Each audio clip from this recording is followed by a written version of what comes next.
Si Dieu vous parle sur un sujet, alors attendez patiemment. N'allez pas en discuter, ni en tirer des conclusions avec vos associés, vos collaborateurs, vos amis. Ils ne peuvent pas vous aider. C'est une affaire personnelle entre votre âme et Dieu. Nous ne pouvons, nous ne pouvons avoir affaire qu'à Dieu et nous devons apprendre à attendre patiemment jusqu'à ce que l'heure exacte du Seigneur arrive. Et comme cela sera sûrement. Au commencement, le problème qui se posait aux disciples était « nous sommes trop peu ». Mais ici, dans le second chapitre du livre des Actes, il en est autrement. Nous sommes beaucoup trop. Ceux qui acceptèrent sa parole furent baptisés. Et en ce jour-là, le nombre des disciples s'augmenta d'environ 3000 âmes. Acte 2, 41. Maintenant, ils faisaient face au deuxième obstacle. Comment les conduire? Comment maintenir l'ordre et la discipline?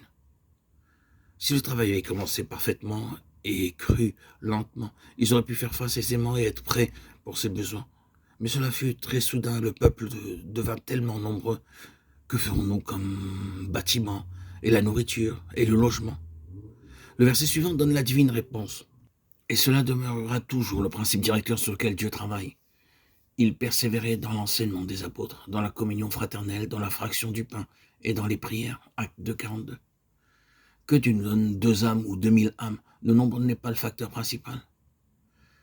Les principes scripturaux sont toujours les mêmes. Et il fut dit aux serviteurs de Dieu comment fonder son œuvre et comment prendre les mesures convenables pour assurer sa croissance.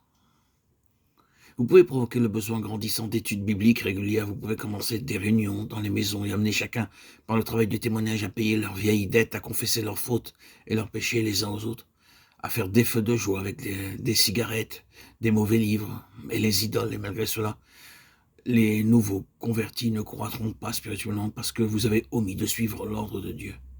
Notez bien l'ordre que Dieu a donné. Il persévérait dans l'enseignement des apôtres. C'était la pure parole de Dieu donnée sans l'altération des philosophies humaines ou des raisonnements humains. Pour cette raison, nous demandons aux gens de lire la parole de Dieu et pas beaucoup d'autres livres. Je ne discuterai pas de la valeur des services variés que peut donner la littérature. Il y a de bons livres, mais je recommande de lire avant tout la Bible. La Bible doit devenir familière aux croyants. Ils doivent apprendre le plan de Dieu à travers sa parole. C'est ce que les apôtres firent.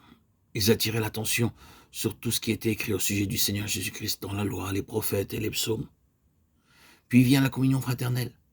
Les apôtres exhortaient à la vraie communion fraternelle, car la communion fraternelle est une force pour les croyants. Les croyants furent encouragés à se rencontrer le plus souvent possible pour partager entre eux ce que le Seigneur avait fait pour eux.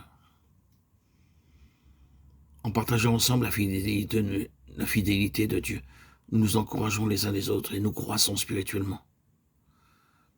Pourquoi y a-t-il des gens qui viennent aux réunions mais qui ne veulent pas rester pour la communion fraternelle? Ils préfèrent la communion fraternelle en prenant une pause café. Mais à mes yeux, ce n'est pas la véritable communion fraternelle à laquelle tout disciple de Dieu, tout disciple de Christ doit participer.